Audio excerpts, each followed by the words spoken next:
जब मेरी शादी हुई थी तो उस समय मेरी उम्र 30 साल थी। ऐसा नहीं है कि लड़के नहीं मिल रहे थे, काफी लड़के मिले, लेकिन कुछ ने मुझे रिजेक्ट कर दिया और कुछ को मैंने।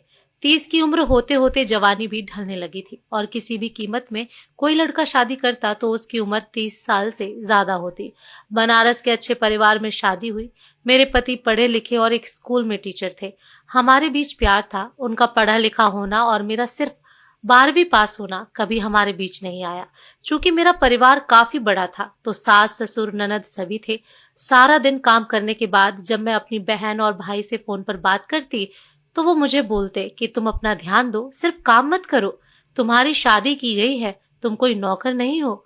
और मुझे भी उनकी बातें सुनकर लगता कि ये सही बोल रहे हैं। ये सिलसिला 1-2 महीने चला और उसके बाद अचानक से मेरे पति घर पर आते और बोलते कि अपनी बहन और भाई से कम बात किया करो। मैंने बोला क्यों, क्या हो गया ऐसा? इस पर वो कुछ नहीं बोले। लेकिन जब वो स्कूल जाते तो अब मैं रात की जगह दोपहर में ही उनसे बातें करती। 4-5 दिन बाद वो फिर से मुझे मना किए और इस बार कहा कि ये घर तुम्हारा है, तुम्हें जैसे रहना है रहो, लेकिन किसी बाहरी का इंटरफेयर मुझे बर्दाश्त नहीं रहेगा। जब मैंने अगले दिन ये बात अपने भाई और बहन को बताई तो वो भड़क गए और बोले तुम बोलो तो अभी घर आके उन्हें बताते हैं। काफी भला बुरा बोला। यहाँ तक बोला कि तुम्हें कोई दिक्कत है तो आ जाओ यहाँ वापस। अगली सुबह पति ने मुझसे मेरा फोन ले लिया और बोला आज के बाद तुम अपने मायके वालों से बात नहीं करोगी। मुझे लगा कि मैंने घर पे सब बात बताई है। हो सकता हो मेरे भाई और बहन ने इन्हें उल्टा सीधा बोला हो। इसके अलावा मेरे पति ने और कुछ नहीं बोला। मेरे मायके के लोग कई बार मुझे फोन किया और जब कॉल रिसीव नहीं हुई तो उन्होंने मेरे पति के फोन पर फोन किया। उन्होंने साफ मना कर दिया कि आप लोग थोड़ा कम कनेक्शन रखिए। इतने में अगले दिन मेरे घर के लोग मेरे ससुराल आते हैं और मेरे पति और घर वालों के ऊपर चिल्लाते हैं कि पहले तो किसी ने कुछ नहीं बोला, उसके बाद मेरे पति मेरा फोन लेके आते हैं और सारी बातें जो मेरी बहन से हुई और भाई से हुई सबके सामने रिकॉर्ड किया हुआ सबको सुनाते हैं। अब मुझे पता चला कि मेरे फोन में सारी बात रिकॉर्ड होती थी, जिसे सुनने के बाद मेरे पति मुझे बात करने के लिए मना करते थे। बात और बढ़ गई।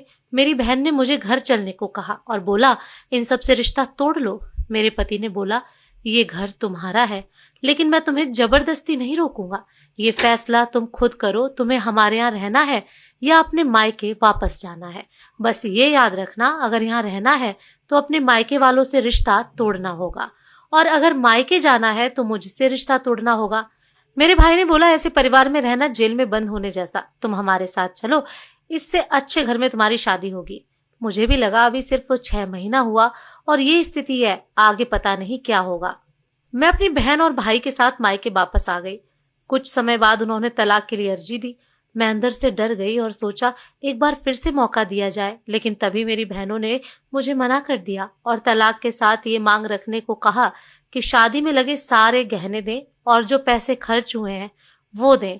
मेरे पति ने तुरंत ही शादी के सारे गहने दिए, साथ में एंगेजमेंट की रिंग भी लौटा दी और 2 सप्ताह में जितने पैसे खर्च हुए थे उससे ज्यादा लौटा दिए और तलाक का प्रोसेस शुरू हुआ और हमारा तलाक हो गया। उसके 2 साल बाद उनकी दूसरी शादी हो गई और अब वो अपनी जिंदगी में आगे बढ़ गए हैं। इस बात को हुए 10 साल का समय बीत गया और मेरी उम्र 40 साल हो गई। मेरे पति ने कभी मुझसे ऊंची आवाज में बात नहीं की, ना ही किसी और चीज की कमी होने दी। आज पीछे मुड़कर देखती हूँ तो लगता है कि मेरी बहन और मेरे भाई मुझे गलत बातें सिखाते थे। मेरे पति मुझसे बस ये उम्मीद रखते थे कि मैं घर तोड़ने का काम ना करूं। आखिरी बार भी उन्होंने मुझे ऑफर दिया था, लेकिन मैंने अपनी मूर्खता से उसे ठुकराकर उनके आत्मसम्मान को ठेस पहुंचा दी थी। तभी शादी के पैसे और गहने सब कुछ वो तुरंत वापस कर दिए। आज मैं अकेली हूँ। मेरे 2 भाई और 3 बहन हैं, लेकिन सब अपने में व्यस्त हैं। दोनों भाई अपने परिवार में व्यस्त हैं और दोनों बहनों का अपना घर है और वो बखूबी उसे संभाल रही हैं। अगर सही समय पर मैंने अपने मन की बात सुनी होती और पति की बात मानी होती तो आज मुझे ये दिन देखना नहीं पड़ता। जो लोग भी ये स्टोरी सुन रहे हैं, अगर उनकी शादी नहीं हुई है, खास तौर पर लड़कियां, तो आप एक बात याद रखिए, आपका घर आपका ससुराल है, उसे आप पहली प्राथमिकता दीजिए, क्योंकि मायका सिर्फ माँ बाप से होता है। भाई बहन आज नहीं तो कल अपने परिवार में व्यस्त होंगे और अगर आप अपने भाई बहन की बात मानकर अपना घर खुद तोड़ना नहीं चाहती हैं तो मायके तक उतनी ही बात पहुंचाएं जितनी जरूरी हो और मायके के लोगों को भूल करके भी अपने परिवार में दखल अंदाजी ना करने दें। दोस्तों, आपको ये कहानी कैसी लगी कमेंट करके जरूर बताएं।